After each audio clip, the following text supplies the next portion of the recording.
안녕하세요. 용접기술사 서브노트 용접 재료 및 결함 7편을 시작하도록 하겠습니다. 첫 번째, 용접 금속에서 수소가 미치는 결함의 종류를 나열하고 설명하시오라는 문제고요. 이거는 1교시 문제로도 많이 나오고 2, 3, 4교시에서 다른 문제와 함께 섞여가지고 여러 가지 내용을 물어보는 식으로 자주 나오기도 합니다. 왜냐하면 수소는 우리 공기 중에 가장 많이 존재하는 원소 중에 하나고, 그리고 결함을 유발하기도 하기 때문에 상당히 많이 다루는 문제이기도 합니다. 시작을 하면, 철강을 비롯한 모든 공업용 금속 재료는 산소, 질소 등의 공기 성분뿐만 아니라 여러 가지의 원소들이 용해되어 있습니다.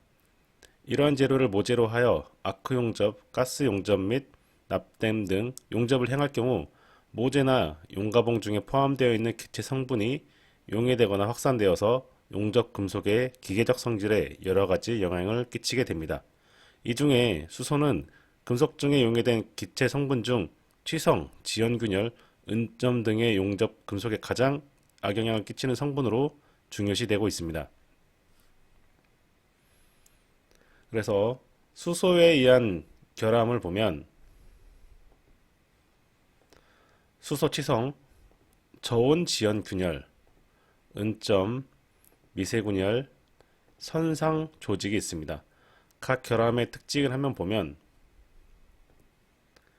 수소치성은 연성저하, 단면 수축률 감소, 기계적 성질 저하를 유발하고, 지연균열의 특징은 비드 및 루트, 토 균열로서 끝부분에서 균열이 발생하는데, 이거 역시 수소가 큰 영향을 끼치고 있습니다. 그리고 은점, 피시아이라고 하고 물고기 눈과 같은 형태를 떠올리시면 되겠습니다. 국부적 수소 치성을 갖게 되고 파단면에 고기 눈과 같이 원형으로 석출하기 때문에 피시아이라는 이름을 갖게 되었고요. 수소가 용착 금속 중에 빈 공간이나 기타 이물질 주위에 집중하여 그 부분을 취하시켜서 취성 파괴의 원인이 됩니다. 그리고 미세균열인데 미세균열의 특징은 연성 저하, 피로 강도 저하, 굽힘 강도 저하, 그리고 수소가 용착 금속의 결정립계 또는 비금속 개재물 등의 주위에 집중적으로 석출하게 됩니다. 그리고 입계에 마이크론 단위의 미소균열을 다수 발생하는 현상이 바로 미세균열이 되겠습니다. 이어서 선상조직.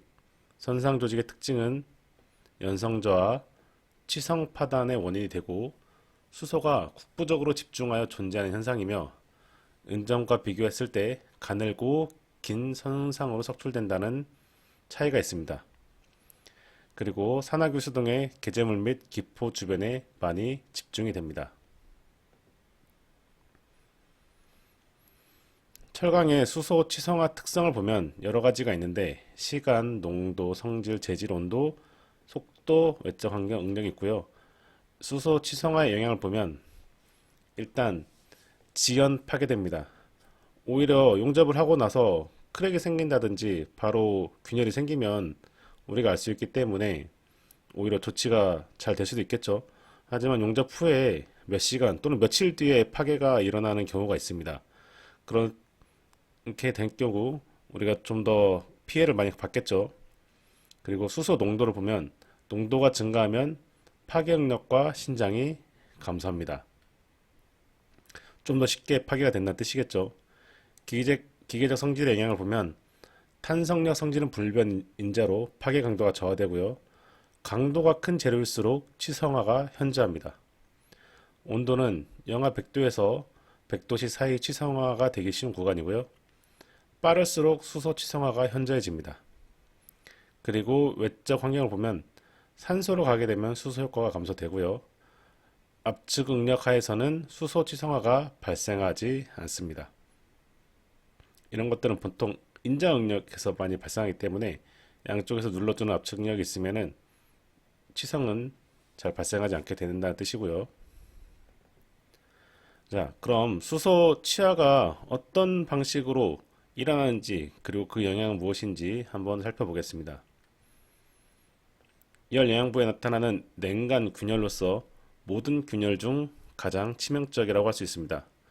마르텐 사이트 조직, 수소, 그리고 잔류응력이 균열 발생의 원인이 됩니다.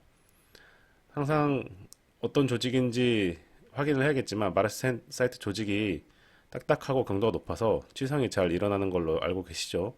그 부분을 기본적으로 알고 계셔야 이런 문제를 우리가 쉽게 이해를 할 수 있습니다.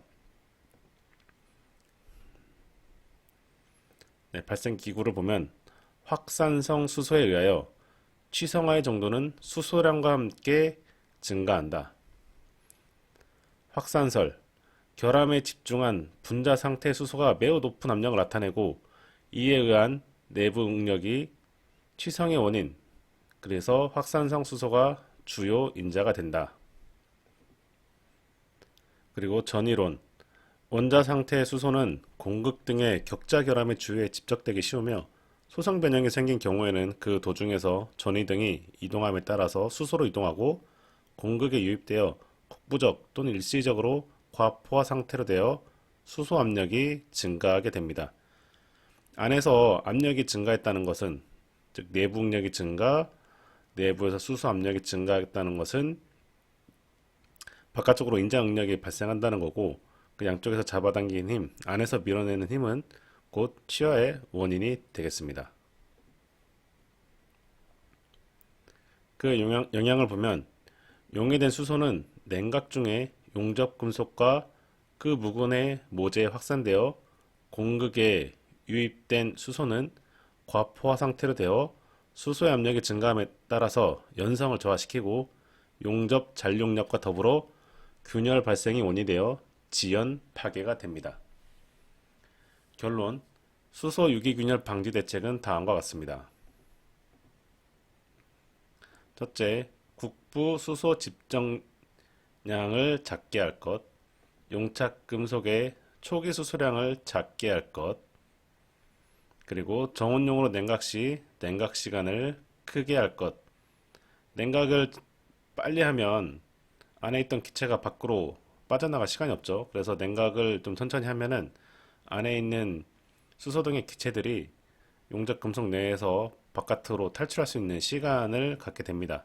그래서 냉각 시간을 좀 길게 해야 기체가 안에 머무르지 않는다는 뜻이고요. 그리고 국부 응력을 작게 할 것.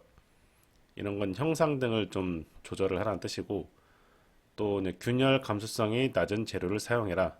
즉 저수소의 용접봉을 채용하면 되겠습니다. 네, 수소 치화의 원인 및 특징 중에 수소는 과연 어디에서 발생하느냐? 첫 번째, 용접봉의 플럭스 성분 중의 유기물, 그리고 결정수를 포함한 각종 광물, 유리 중의 수분, 공기 중의 수분, 그리고 표면 유지류 등의 수분이 되겠습니다. 수소 치화의 성질로는 책마다 다르긴 하지만 아까는 영하 100도에서 상온 100도였죠. 근데 이 부분에서는 영하 150도에서 상온 150도 사이에 발생하며 실온보다 약간 저온이 제일 현저하게 발생합니다. 그리고 고강도 강일수록 현저하게 발생하고 잠복 기간을 거쳐서 지연 균열을 발생시키기도 합니다.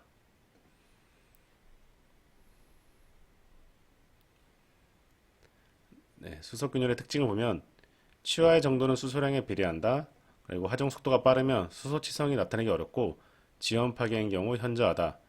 치성이 가장 현저해지는 온도는 하중 속도를 증가시키면서 고온 쪽으로 이행하는 경우이고요.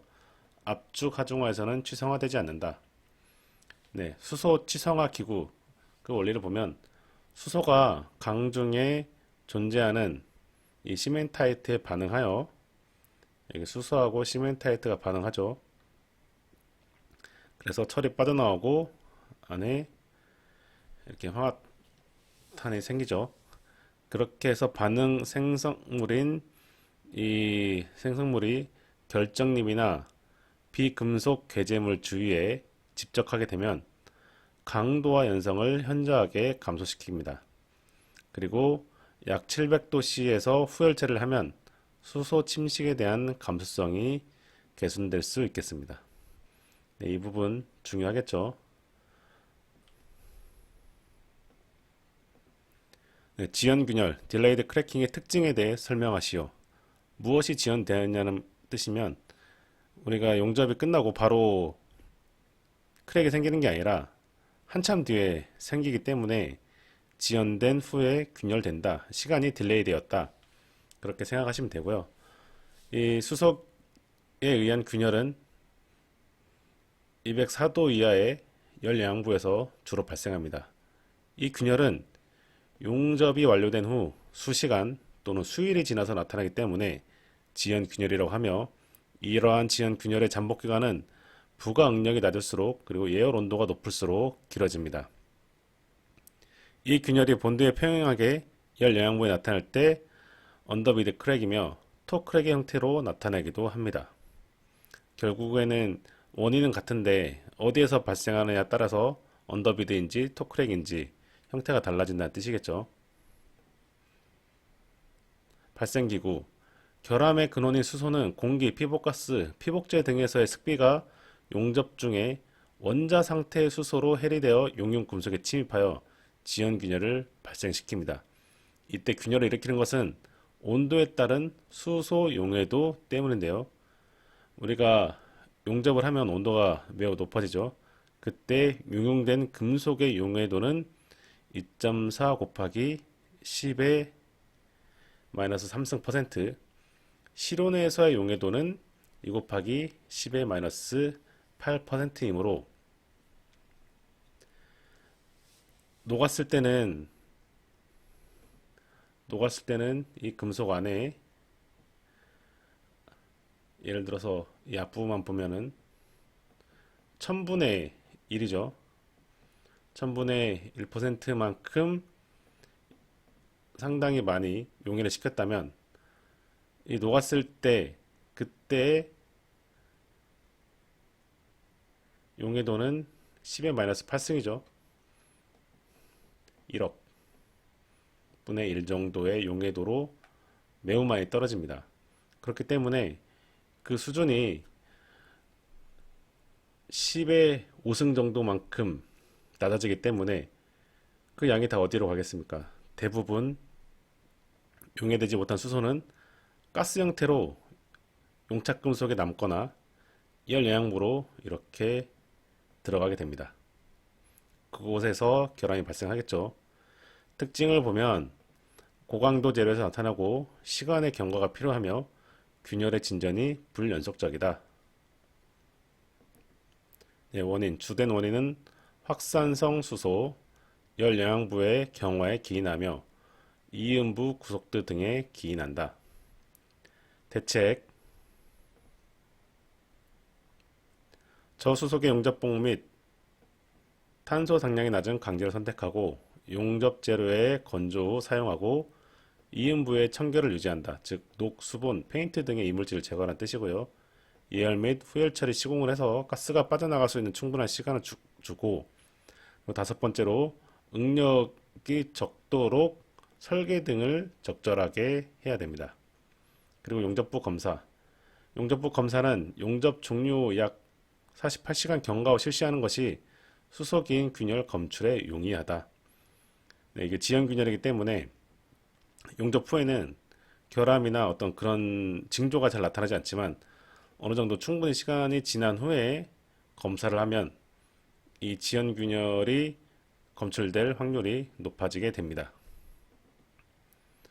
네, 다음, 용접 결함 중 용접 금속에서 발생하는 은점의 생성 원인과 예방책. 아까 수소에 의해 발생하는 여러 치화 기구 중에 은점이라고 있었죠. PCI, 이거에 대한 원인과 대책을 보겠습니다. 수소는 용접 과정에서 다양한 경로를 통하여 용접 금속으로 들어가며 용접 금속에 들어간 수소는 용접의 균열을 유발 정도는 재질에 따라 달라집니다.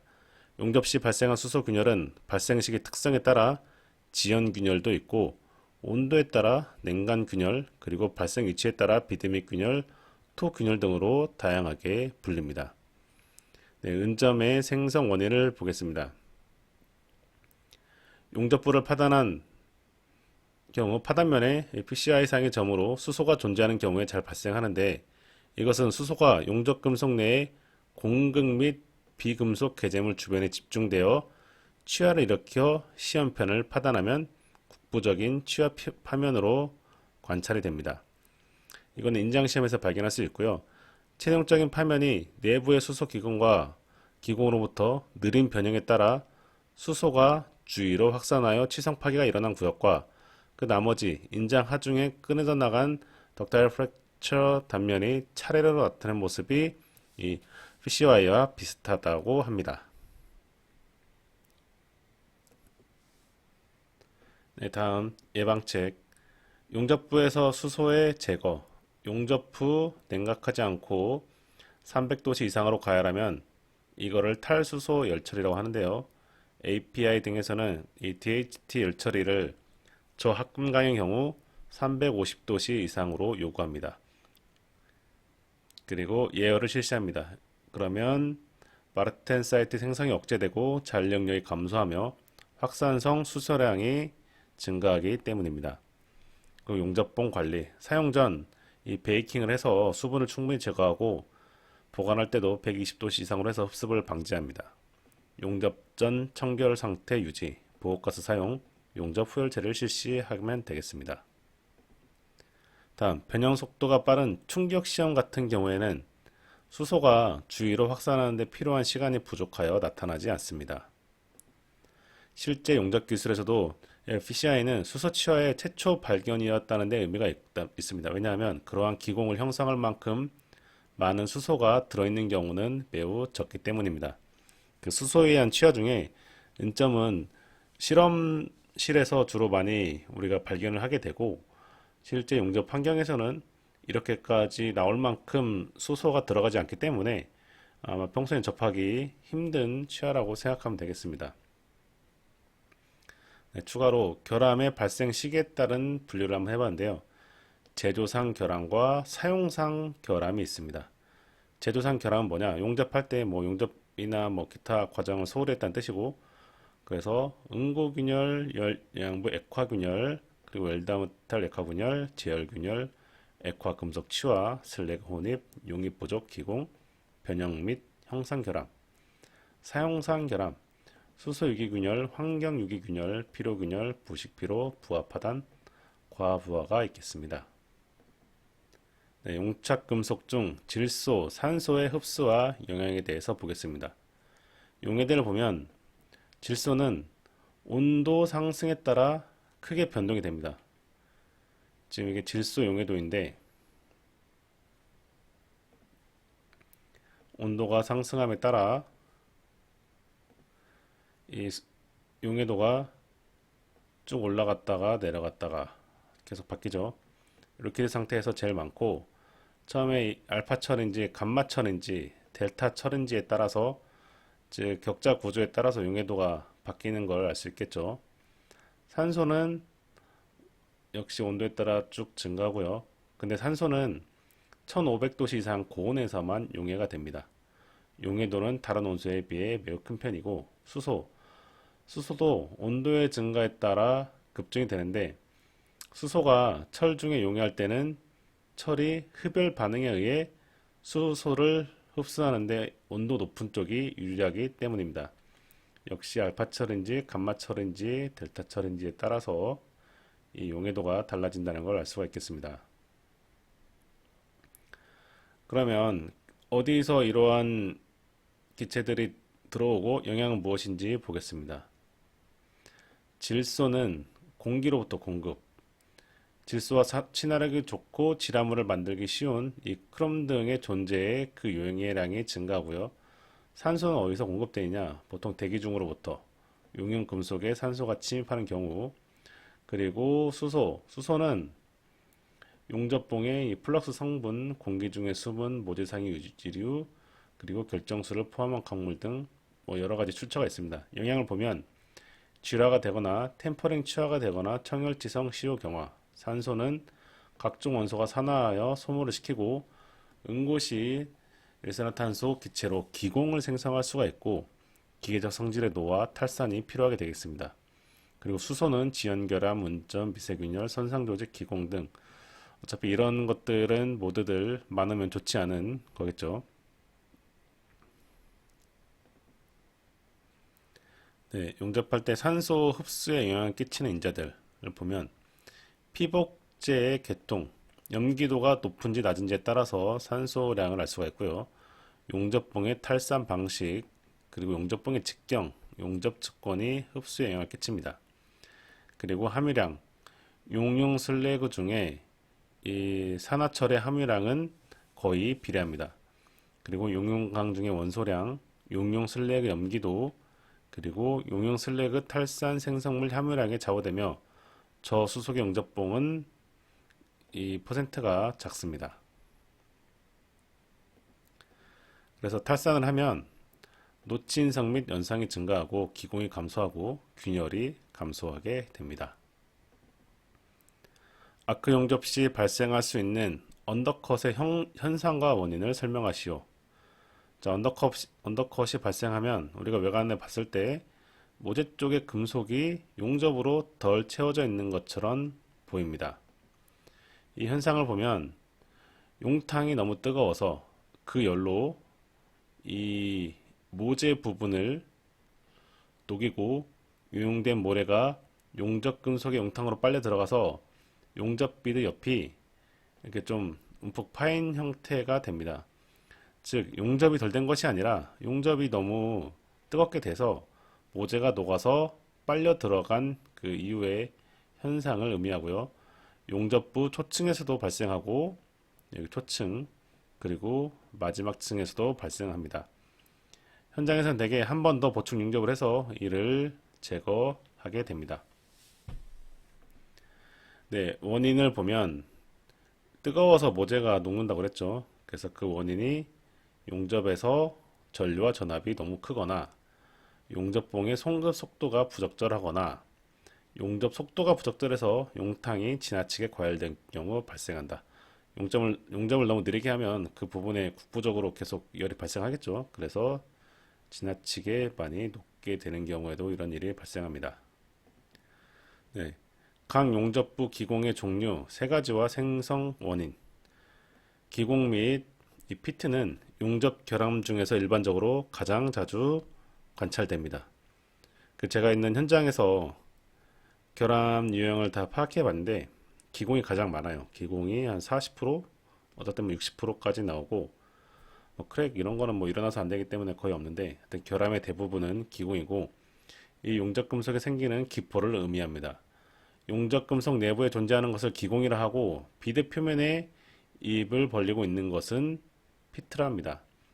용착 금속 내 화학 반응 또는 온도 저하에 의한 용해도 감소에 의하여 방출되는 기체 원소는 기공을 형성해서 용융 금속 내에 남거나 대기 중으로 빠져나갑니다.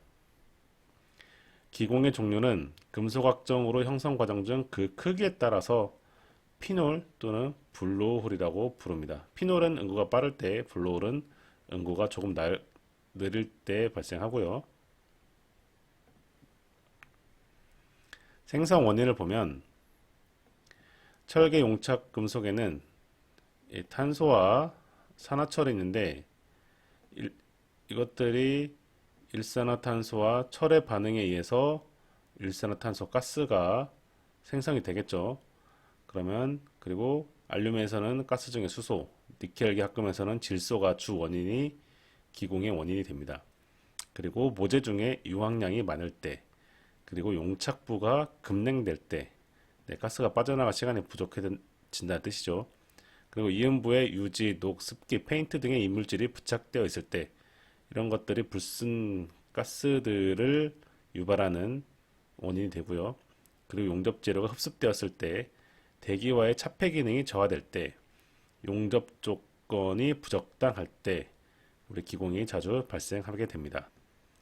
네, 기공의 대책을 보면 저수속의 용접봉에서는 이 백스텝법이나 사근법을 이용하고 과대 전류를 사용하지 말고 아크 길이를 너무 길지 않게 그리고 흡승 원인을 제거하고 위빙폭을 넓지 않게 그리고 황해 함량이 높은 강을 용접할 경우 저수속의 용접봉을 사용한다.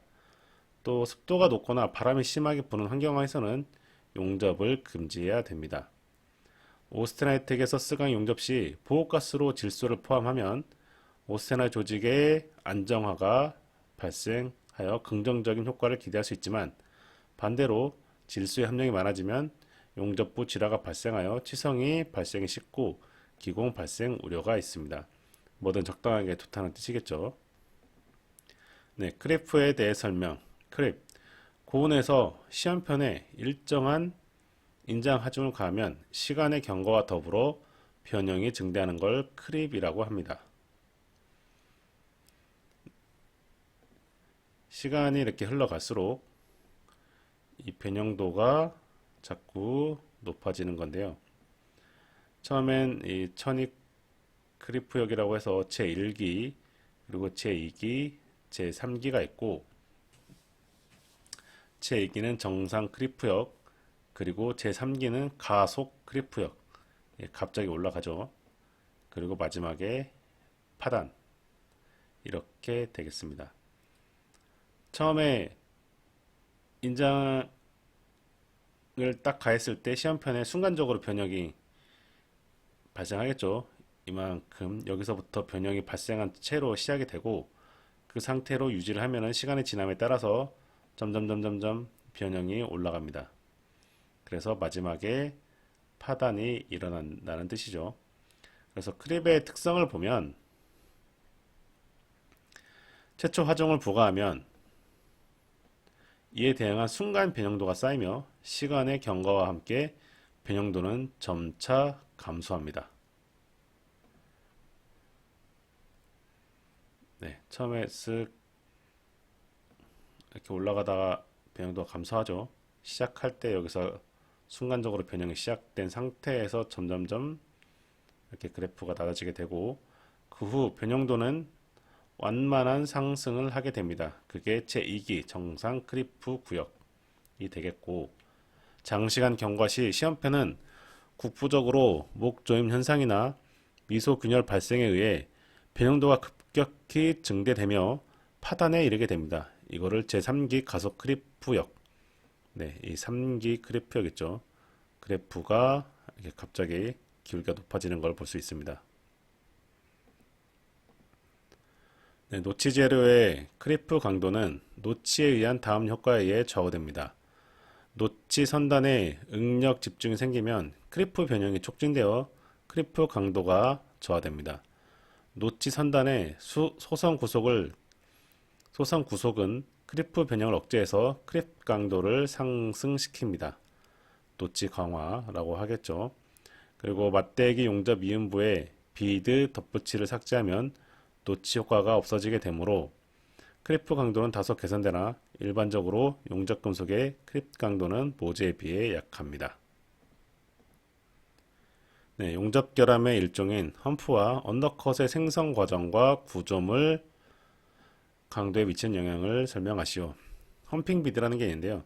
고속 용접 시 비드 표면에 홍 모양의 울퉁불퉁한 비드가 생성되는 것을 말하며 험핑 비드와 언더컷은 동시에 형성된 경우가 많습니다. 이것을 방지하기 위해서 저속으로 용접을 하게 됩니다. 험핑 비드 생성 과정을 보면 고속 용접 시 비드 표면에 홍 모양의 울퉁불퉁한 비드 형성, 비드가 일정하게 연속되지 못하고 부분적으로 끊어져 있는 현상이 있고요. 험프 비드와 언더컷은 동시에 형성되는 경우가 많습니다. 통상적으로 고속 용접에서 용입은 얕고 아크력은 클 때 자주 생기고요. 지나친 보호가스의 취입에 의해 용융금속이 키홀 밖으로 밀려나가 비드 표면에서 응고했기 때문에 그 내부에는 대형 기공을 형성합니다. 이것을 방지하기 위해서는 빔 직경을 작게 하고 저속으로 용접하는 것이 바람직합니다. 네, 언더컷은 모재와 용융금속의 경계면에 용접선 방향으로 용융금속이 채워지지 않은 홈을 말하고 용접 속도가 빠르거나 전류가 과대한 경우가 발생합니다. 언더컷이 발생하면 단면적이 감소하니까 노치로 작용하고 결함의 원인이 되겠죠. 그리고 구조물 강도에 미치는 영향. 험핑 비드와 언더컷이 발생한 부분에는 응력이 집중될 가능성이 높기 때문에 구조물의 강도를 저하시키므로 특히 반복 응력 받는 부위에는 험핑 비드와 언더컷이 발생하지 않도록 주의를 해야겠습니다. 네, 라멜라 티어에 대하여 설명하시오. 원인, 그리고 발생기구 방지책 등에 대해 정리를 했고요. 용접 구조물이 대형화되면서 판 두께가 두꺼운 강판을 사용하여 복잡한 구조물의 용접 이응을 채용하는 경우가 많아집니다. 이들 이음에서는 판 표면의 직각으로 큰 구속 응력이 걸린 상태로 T형 이음이나 필렛 다층 용접 중에 층상균열을 일으키는 경우가 많습니다. 모재의 열 영양부 또는 내부 쪽에 모재 표면에 평행하게 단계상으로 생기는 균열을 말합니다. 네, 이렇게 용접 T자로 용접을 하는데 우리가 여기에 용접을 하면 용접하고 이게 굳으면서 아무래도 이렇게 인장 응력이 발생하겠죠. 그러면 이 모재와 평행하게 균열이 발생하는 것, 이걸 바로 네, 층상균열 라멜라 티어라고 보시면 되겠습니다.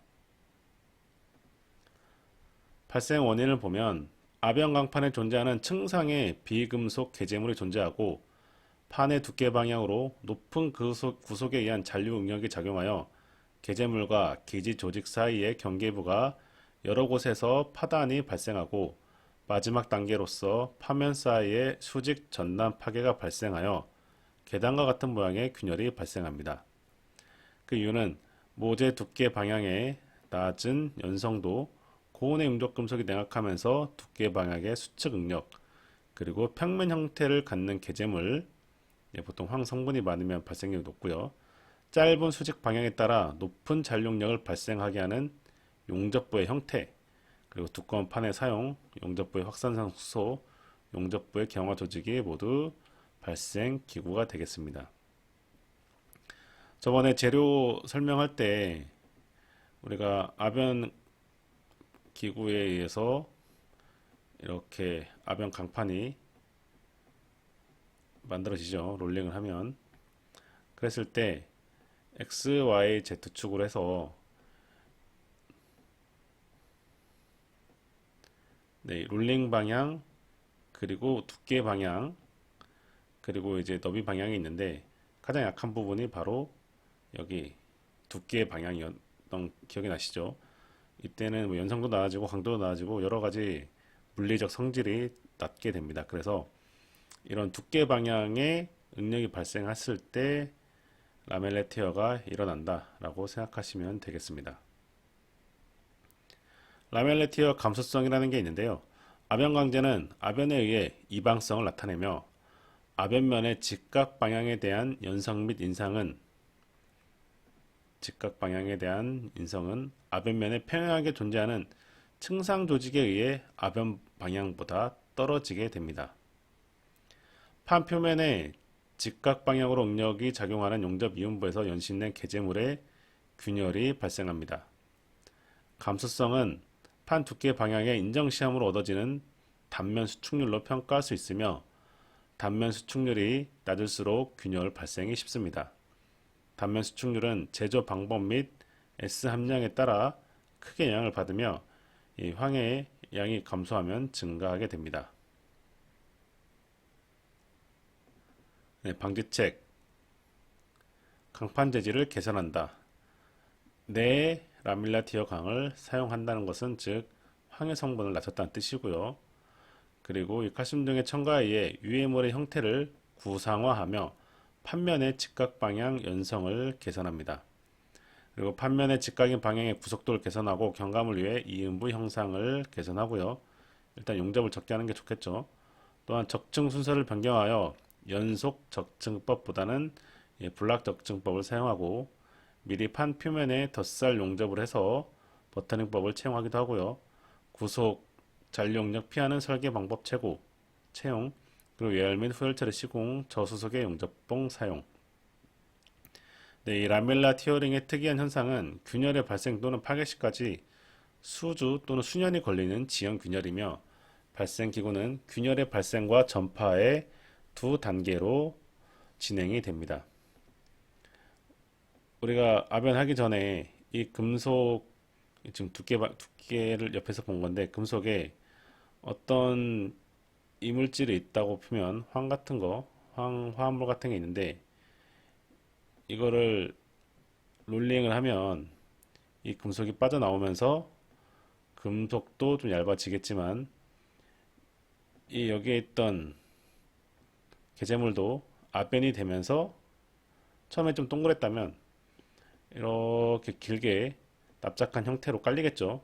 그래서 오히려 이 상태일 때보다 지금 이렇게 납작한 형상의 층상으로 있을 때 우리가 결함을 더 많이 유발한다고 보시면 되겠습니다.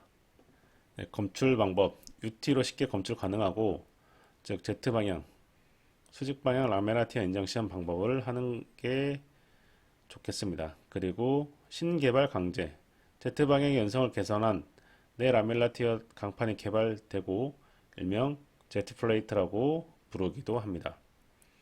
우리가 ND 중에 UT랑 RT가 있잖아요. 그런데 이제 UT는 만약에 내부에 결함이 이렇게 평평하게 있을 때 UT는 뭐 여기를 통과할 때랑 이 시간차가 다르기 때문에 바로 결함을 볼 수가 있겠죠. 근데 RT로 찍으면 이 두께 RT를 찍으면 이 두께 방향으로 찍은 필름의 결과물이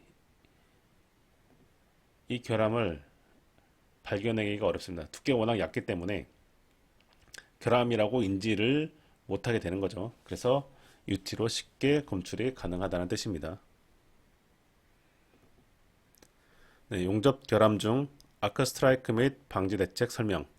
아크 스트라이크는 용접 이음의 용융 부위 밖에서 아크를 발생시킬 때 아크에 의하여 모재의 결함이 생기는 겁니다. 우리가 용접하시는 거를 뭐 본 적이 있는지 모르겠는데, 만약에 이 부분을 이제 용접을 해야 된다고 할 때 여기 개선을 쳤다고 하죠. 그때 용접사들이 용접을 하려면 어떤 아크를 일으켜야 이제 그것으로부터 우리가 용접을 시작해 나가겠죠. 그때 이 재료에다가 칙칙 그어가지고 아크를 발생시키는데, 보통 이 주변 용접부가 아니라 밖에서 아크를 발생시키기도 해요. 그래서 그 모재에 순간적으로 아크 때문에 열이 가해지면서 여기가 어떤 흔적이 남습니다. 그거를 아크 스트라이크라고 하고요. 거기서 결함이 많이 발생하기 때문에 이거를 방지를 해야 되는데, 아크 스트라이크의 영향을 보면 때로는 스패터보다 훨씬 더 심한 용접 결함이 되어 주위의 모재로 급격히 열을 빼앗겨 급냉되어 단단하고 취약한, 즉 칠성 구조로 균열의 원인이 됩니다. 방지는 불연섬유 비상 방지포를 설치하고요. 아크 스트라이커를 리페어를 해줍니다. 네, 지금 영문으로 써놨는데 뭐 특별히 자료가 없고 제가 영어로 구글링해서 여러 가지 자료를 봤는데, 즉 아크 스트라이크는 must be sanded, 이게 부드럽게 이제 표면을 갈아야 된다는 거죠. 스무스하고 크랙으로부터 우리가 방지할 수 있게 스무스하게 샌디드를 하면 우리가 이제 리페어가 돼서 어떤 결함을 방지를 할 수 있겠습니다. 네, 다음 스패터 발생기구. 스패터는 아크 또는 크리에이터 부근에서 폭발적으로 비산하는 슬래그, 용융방울 또는 이 두 가지 혼합물을 총칭하여 스패터라고 합니다. 발생 원인을 보면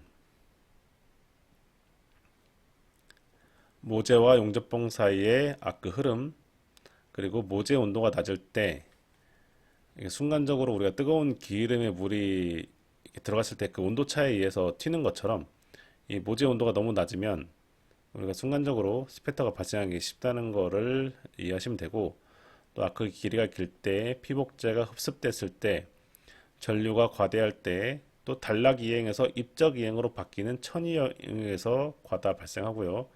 또는 이제 슬래그 점도가 높을 때, 그리고 피복제가 이 사상 밀릴 계열의 경우 유기물이 폭발적으로 연소함에 따라 스패터 발생하고요.